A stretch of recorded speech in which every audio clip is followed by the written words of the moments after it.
Hello students, welcome you all on English Literature Topics platform. In this video, I am going to tell you a very important literary topic and that is comedy of humor. This topic is very important for every literature student, so let's begin. Student, comedy of humor जो term है, इसको popularize किया है Ben Jonson ने. Ben Jonson जो है वो एक ग्रेट ड्रामेटिस्ट और इंग्लिश पोएट हैं. अर्ली ये जो टर्म है कॉमेडी ऑफ ह्यूमर ये अर्ली 17th सेंचुरी में और लेट 16th सेंचुरी में आई है. ठीक है, कब आई? अर्ली 17th और लेट 16th सेंचुरी में बेन जॉनसन ने इस टर्म को पॉपुलराइज किया. इतना आपको समझ आया? इतना क्लियर हुआ? अब क्या होता है कॉमेडी ऑफ ह्यूमर क्या है? तो सबसे पहले हमें समझने की ज़रूरत है that what is comedy. Comedy आप सबको पता है, कॉमेडी मीन्स कुछ अम्यूजिंग, कुछ फन. ठीक है, तो कॉमेडी ऑफ ह्यूमर का क्या मीनिंग हुआ? देखो, ये जो वर्ड है ह्यूमर, ये लैटिन वर्ड ह्यूमर से आया है. ठीक है, जिसका मीनिंग है लिक्विड. लैटिन वर्ड ह्यूमर से आया है जिसका मीनिंग है liquid. So according to science ऐसा माना जाता है कि हमारी बॉडी में, एक ह्यूमन बॉडी में 4 टाइप्स के ह्यूमर होते हैं. 4 टाइप्स के ह्यूमर होते हैं. ठीक है, हमारी बॉडी में उन 4 टाइप्स के ह्यूमर का अगर इम्बैलेंस हो जाए तो हम जो है, हमारा कैरेक्टर कैसा हो जाता है? एक फ़नी कैरेक्टर बन जाता है, या फिर कुछ ना कुछ हमारे में कोई अग्रेशन ज़्यादा हो जाएगा, या हम कुछ पागलपंती करेंगे वो ज़्यादा हो जाएगी. मतलब इनका बैलेंस रहना ज़रूरी है. ठीक है, किसी का भी एक्सेस होना या कम होना हमारे लिए सही नहीं है. ये जो 4 लिक्विड ह्यूमर माने गए हैं, इनका इम्बैलेंस होना सही नहीं है. अगर इनका इम्बैलेंस होगा तो हमारा जो कैरेक्टर है वो एक अम्यूजिंग कैरेक्टर बन जाएगा, या फिर आप बोल सकते हो कि हमारे नेचर में, हमारे बिहेवियर में उसका इम्पैक्ट होगा, जिससे हमारा नेचर और बिहेवियर चेंज होगा. ठीक है, अब कॉमेडी ऑफ ह्यूमर में ये जो हमारी बॉडी के 4 ह्यूमर बताए गए हैं ह्यूमन बॉडी के, वो कौन कौन से हैं? Yellow bile, black bile, phlegm, blood. ये 4 जो हैं क्या बताए गए हैं हमारी बॉडी में, जो ह्यूमर बताए गए हैं.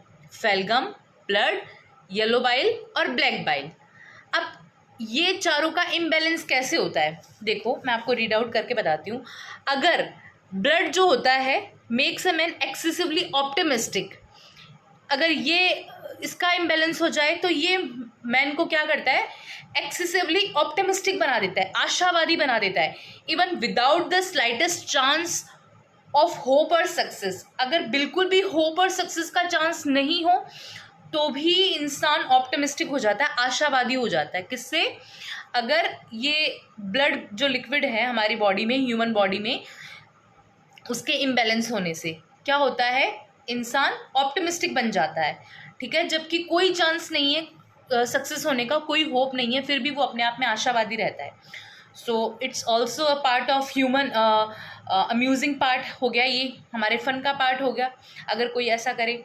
फिर आता है फेलगम.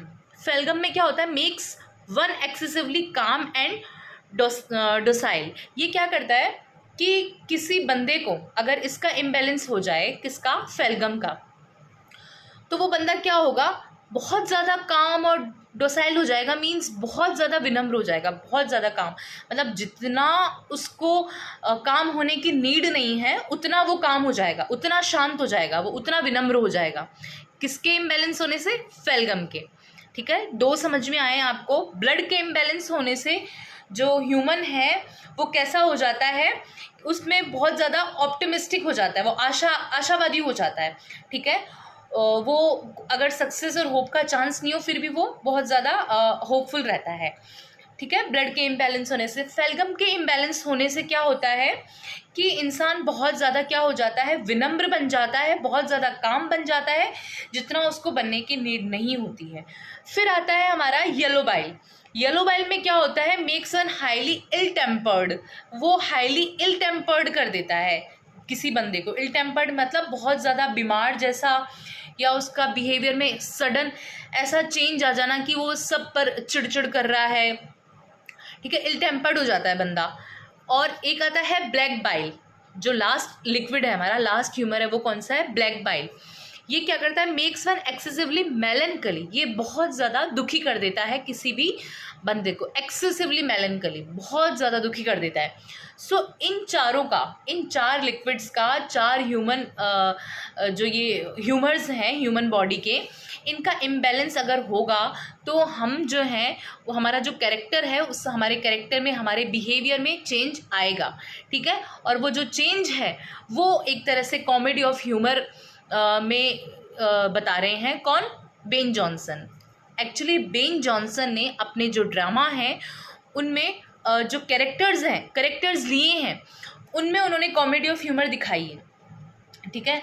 अब इनके इम्बैलेंस होने से कोई ना कोई बिहेवियर में, मैंने आपको बता दी, एक बहुत ऑप्टिमिस्टिक हो रहा है एक के चेंज होने से, ठीक है, और एक जो है बहुत ज़्यादा वो डोसाइल हो रहा है, विनम्र हो रहा है, एक बहुत ज़्यादा इल टेम्पर्ड हो रहा है, एक बहुत ज़्यादा दुखी हो रहा है, मेलनकली हो रहा है। सो इन सब का बैलेंस में रहना ज़रूरी है, अदरवाइज कॉमेडी ऑफ ह्यूमर बन जाएगा, ठीक है। ये कॉमेडी ऑफ ह्यूमर का डेफिनेशन था। इसमें क्या था, ये जो टर्म है कॉमेडी ऑफ ह्यूमर, ये बेन जॉनसन ने पॉपुलराइज करी है, अपने प्ले में बहुत ज़्यादा यूज़ किया है कॉमेडी ऑफ ह्यूमर का। ह्यूमर क्या है, ह्यूमर जो वर्ड है वो लैटिन के ह्यूमर वर्ड से आया है, जिसका मीनिंग है लिक्विड। लिक्विड कहाँ, हमारी ह्यूमन बॉडी में 4 लिक्विड बताए गए हैं, 4 ह्यूमर बताए गए हैं, 4 टाइप के। उनका बैलेंस रहना बहुत ज़रूरी है। अगर उनका इम्बैलेंस होगा तो हमारे नेचर में, हमारे बिहेवियर में उसका इम्पैक्ट आएगा और उससे हम चेंज हो जाएगा हमारा बिहेवियर। अब इसके कैरेक्टरिस्टिक क्या है कॉमेडी ऑफ ह्यूमर की, इंटेंस रियलिज्म, ठीक है, ये इंटेंस रियलिज्म पे होती है। अगर इसको लेके अगर कोई भी ड्रामा लिखा जाए या कोई भी नॉवल कुछ भी लिखा जाए तो वो इंटेंस रियलिज्म होगा, ठीक है। विट एंड सटायर, विट और सटायर होता है इसमें, और इसमें 3 यूनिटीज़ का यूज़ भी होता है, ठीक है। 3 यूनिटीज़ कौन सी, place of unity of place, time और जो है, फिर एग्जाम्पल्स हैं इसके कुछ कुछ जो बहुत इंपॉर्टेंट एग्जाम्पल्स हैं, लाइक बेन जॉनसन का वॉलपॉन, ठीक है, जिसका और द फॉक्स, जिसका सबटाइटल है और द फॉक्स। सो सॉरी, ये एक इसका अच्छा एग्जाम्पल है कॉमेडी ऑफ ह्यूमर का, जो 1606 में पब्लिश हुई, Every Man in His humour.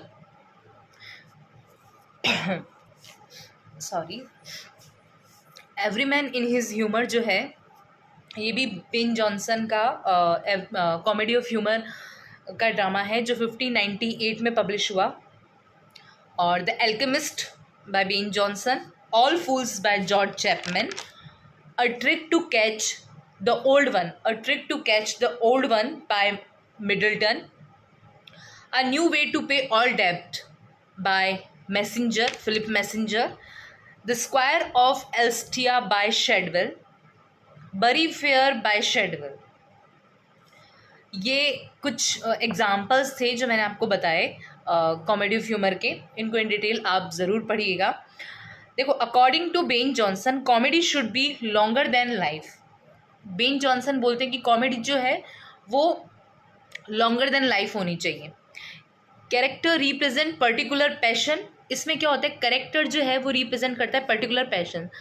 और इसमें सटायर ऑन ह्यूमन फॉलीज, ये कॉमेडी ऑफ ह्यूमर में क्या किया गया, सटायर किया गया, व्यंग्य किया गया है ह्यूमन फॉलीज पे, मतलब हम जो मिस्टेक करते हैं, ह्यूमन जो मिस्टेक कर रहा है उस पर व्यंग्य किया गया है। ऑथर एक्सपोज, ऑथर क्या एक्सपोज करता है कॉमेडी ऑफ ह्यूमर लिख के, author expose foibles and follies of individual society by using comic elements.